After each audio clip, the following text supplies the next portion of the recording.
Hello beautiful people and welcome back to my channel. If you're new here, welcome. My name is Cassie and I make faith related and medical related videos.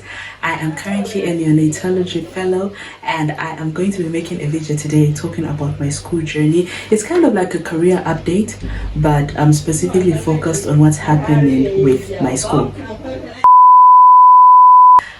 For those of you that may not know, I have started doing a neonatology program, and I started in January this year. We are currently from the time I'm filming this, we're in May. By the time you're watching this, I think we're going to be in June.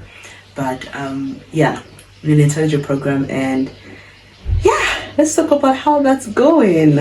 So like I said, I have started a neonatology program, and I'm doing this while I'm still working. I don't have any approved study leave, and so I'm currently trying to balance work and school and ministry and everything in between, and it's proven to be quite difficult but not impossible. I wrote my first exam. Let me just say, the last exam that I wrote was my USMLE exam. No, I lie. The last exam that I wrote was my HPCZ license exam. So after my medical school exams, I wrote my USMLE step 1, step 2, and then I wrote my HPCZ licensing exams. That was in 2019. From 2020 until 2025, I haven't written any exam that I can think of anyway. I have written some tests here and there. When I did like certain courses and trainings, of course they do tests, and also like maybe end of rotation, like where they ask you some questions. I have done that, but I haven't actually had an actual exam for 5 years. And I sat down and I wrote my first exam in 5 years this year, guys. It was crazy. It was so crazy. So my friends and I studied literally every day for hours and hours and hours. We'd meet up and we'd go to like cafes and at the hospital and different places, the library, and we'd just sit and study. And it wasn't enough. But anyway, we wrote our first test exam of the program that I am doing. And so the way it was a theory and a practical. It is basically, these are tests that are going to be every 3 months. Middle of the year, I'm going to write my mid-year exam, and then I'll write another one after 3 months, and then I'm going to write my end of year exam. Yeah, it's part of my CA.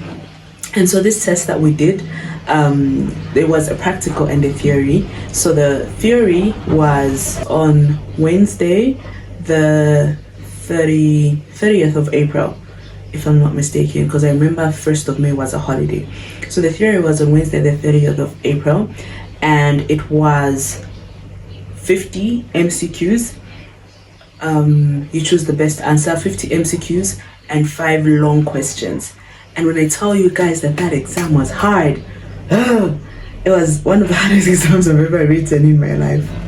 Right next to USMLE, I kid you not. So it was 50 MCQs and 5 long questions, and we were given 3 hours for that exam. Usually I finish exams early, but for this one I finished literally 10 minutes before time was up. Thankfully I even finished, because other people did not get to finish that exam. But this one I finished like 10 minutes before time was up. That should tell you. That told me everything I need to know. So it was 50 MCQs, choose the best answer, and then 5 long questions, and the questions were like, what's your approach to hypothermia prevention, how will you handle a patient that has got asphyxia, breath asphyxia brought to you, how will you handle an infant of a diabetic mother. It was just more practical case questions. So yeah, 5 long questions. I don't have my results at the time I'm filming this. I still don't have my results. I don't even want them. They can keep them, but yeah.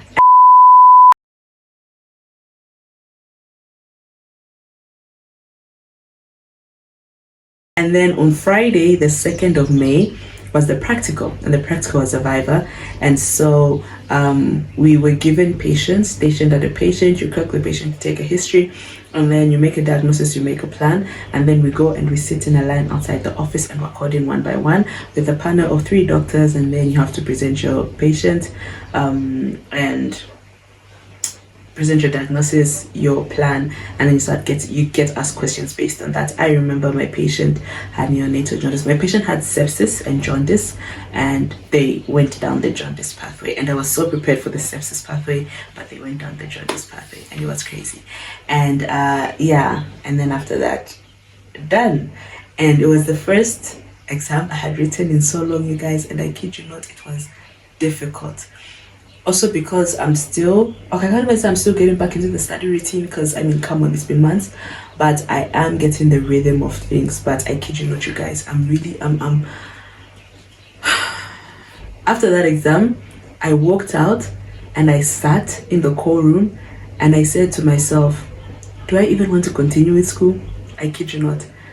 And I know I'm going to continue with the program I'm doing right now. I'll finish it. But I have goals after this. I want to go do my Masters of Peace. I want to go do my Masters of Neonatology. I have certain goals that I want to get. Maybe at one point throw in a Masters of Public Health. And I'm like, what's the point? If I'm going to be suffering like this, what's the point? What door is it going to open that can't be opened right now? I literally sat and I started to think about my life and I was like, do I really want to do this? Do I really want to continue with school? Because the exam was that difficult, it was that bad. And I mean, I'm still in limbo mode. I will probably, because I'm naturally a pusher, I will probably push myself. But if my next exam and my third exam are this bad, then I don't know, maybe we'll reconsider the school thing. But guys, oh my gosh. Anyway, that aside, I just really needed to vent about that exam because it was the first exam in a while and it completely destroyed my self-esteem, my faith in my ability. It shattered me. But that aside, how is school been going? School has been going great. Besides the exam, I have been having classes. So I have classes in the evening. The way my weekly program is, I work and I do school, like I said. So Monday is core day. I do a 24-hour call in my unit. Thankfully, we're 3 of us. So Monday we do a 24-hour call. Tuesday is post-core day. We do post-admission. We do a ward round, and then it's post-core, right? And then Tuesday evening at 7 p.m. I have an online class with my wonderful teacher. She's amazing. I'm going to talk about her at one point somewhere down the line. With my wonderful teacher, we have a class at 7 p.m. in the evening. And then Wednesday morning we have a physical class, which is in a town an hour away from where I stay. So thankfully, like I said, we're 3 of us who are doing this program, so we usually travel together. So it's an hour away from where I stay. That's the physical class that we have. And then we come back and there's nothing else programmed for Wednesday evening. And then Thursday is a normal ward round day. In my unit we actually have clinic on Thursday, so when Thursday is a clinic and ward round day. And then in the evening at 7 p.m. I have an online class, again with my amazing teacher. And then Friday again we travel, that 1 hour town, we travel and we have a physical class again. And then Friday afternoon we have the provincial neonatal meeting that we have every Friday at 14 hours. And then Saturday ward round, and that's it. So basically that's the scope of my week. That's the way we divide the days, but anything can happen at any point. But basically that's how it's going. It has been a bit of a struggle, I won't lie, to balance school and work, because there are days that you're just like, if I wasn't working I could get so much covered, I could study so much. Sometimes work just exhausts you to the point that you can't even pick up a book. For example, if I did a 24-hour call on Monday, I know already Monday is out. I'm not studying on Monday if it's a very crazy call, because Mondays are always busy. But if it's a very crazy call, I know I'm not studying on Monday, because I'm going to be running up and down stabilizing patients, doing post-admission, reviewing, doing third, fourth rounds of the day. And so Monday is out. And if it's a really bad call, it affects your Tuesday, because you need to recover on Tuesday. You won't be able to really concentrate and get any information on Tuesday. So if Monday and Tuesday are out, and then Wednesday you are traveling for your class, you come back, you study. But if something has come up, maybe there's a meeting, there's a class, there's something that comes up, your Wednesday is eaten up too. Thursday you have clinic, you try and study in the afternoon. And then Friday again you have a physical class. Saturday, and I don't like studying on Saturday. I think I did speak about this in a previous video. I don't like studying on Friday, I don't like studying on Saturday. I have learned to compromise in that I will study one of the 2 days. Majority of the time it's going to be Saturday, because Friday, guys, Friday is Friday. I don't touch a book on Friday. And then I'll study on Sunday. But you know, you also just need your own time as a person to recuperate and to come back and just to be okay. You know, you can't be a zombie and just go. So yeah, it's been a crazy schedule. And in the midst of that, I have my church activities. I have a church activity in the evening on Tuesday, Wednesday, Thursday, Friday. So it's been crazy. Literally my evenings, only 3 evenings I have Saturday and Sunday, because Monday evening I'm on call. I feel like this is a venting video, you guys. I'm sorry if I'm venting or I'm complaining. I'm not really. I'm so grateful for what I have and I'm grateful for where I am, but I'm just telling you the reality of how life is. And so yeah, that I think I was frustrated from that. My schedule was feeling burnt out and everything, and then coming to have this horrible exam, I was just like, I don't think I can do this for the next 4 years, 5 years, 6 years, 7 years. I don't think I can do this. But yeah, time is going to tell. But basically, guys, it's been a journey. One thing I have learned is I don't know if I can even say keep testing yourself, because I'll say continue studying. I was studying, I just wasn't writing tests, and the shock factor of coming back to exams and tests after 5 years, it's too long. It's so long. Before, I was always of the opinion of, take time after internship, go around, do this until you decide what you want to do. I'm not against that, because if you need time, take the time, and I needed time, so I don't regret it. But what I will say is, on the flip side, if you already know what you want to do or you have an idea, go for it immediately, because don't allow your brain to relax. Because getting back into go mode is really, it's hard. It's really hard. I would lie. 5 years of no school as an adult, it's different as a child. As an adult, 5 years of no school, and suddenly you're writing exams that are designed to, rupture your spleen.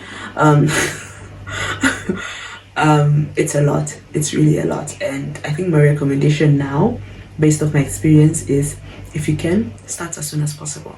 But if you need time, there's nothing wrong with needing time, because some people need time. If I could go back, I would still take the time that I took. But now I know the cons, or I am learning. I knew the cons then, but I am adding to the cons of why the other route is better, if that makes sense. But yeah, guys, that's my career update. That's how school is going. It's a crazy journey, but I'm so grateful for where I am. I'm grateful that I'm pushing through, honestly. I know I said I don't know if I even want to continue this, if I want to apply for the school, the next school and everything. I have already applied. I have already applied, but time will tell. Number one, if I'm accepted, because I may not be accepted. If I'm not accepted, then the burden is off. But if I am accepted, then I have to make the decision of whether I want to enroll or not. And if I do enroll, then that I am committing to another journey. But yeah, guys, adult education is hard, and it's very self-driven, self-motivated. And you have so much going on. In university is very self-motivated compared to high school. Self-motivated, you have to make things happen. If you don't go for class, no one will care. It's you and your grades. But the good thing is you adjust in university. Some people do balance university with other things, but for the majority, you adjust in university. In this season of your life, you're a university student. Whereas adult education, you're a university student getting your master's or your PhD or whatever, but you're still working. You're still a doctor.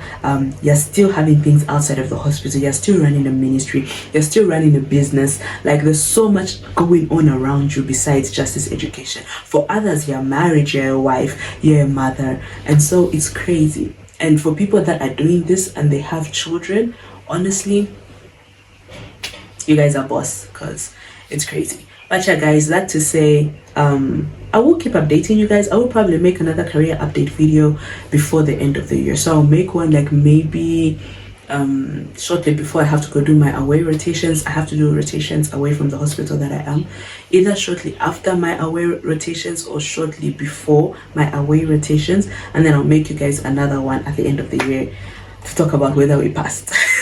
Okay, you guys, I think this is the end of the video. If you did enjoy this video, go ahead and give it a thumbs up. Thank you so much for watching, and I'll definitely see you guys in the next one. Bye.